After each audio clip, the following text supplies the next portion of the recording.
2017-ի ապրիլը 2016-ի ապրիլը չէ, ասում է Ալեքսանդր Մանասյանը։ Եթե Ադրբեջանը փորձի էլ սրել, մեր սահմանները այն սահմանները չեն, մեր զինատեսակներն այն զինատեսակները չեն։ Պարզապես Ալիևը չի դադարում սպառնալ ներքին լսարանի ու միջազգային հանրության առջև դեմքը պահելու համար։ Փորձում է նաև միջազգային հանրությանը ցույց տալ, որ այդ դեպքերը իրեն չեն կոտրել։ Մեկ վայրկյան անգամ կանգ չեն կառնի կիրառելու մեր զինանոցում եղած բոլոր հնարավորությունները, ասաց հանրապետության նախագահը։ Քաղաքագետը դիրքորոշման կոշտացում նկատում է թե բրյուսելյան, թե դիվանագետների առջև հայտարարություններում։ Նախագահը զուսպ կոշտացման բանով է գնացել եւ արել է այն, ինչ կարող է անել երկրի նախագահը այդպիսի բարձր հանդիպման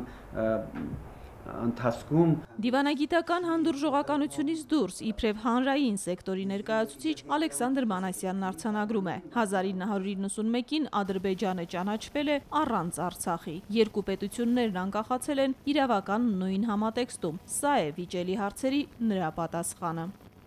Աննա Բալյան, Հովհաննես Քյոսեյան, օրակարգ։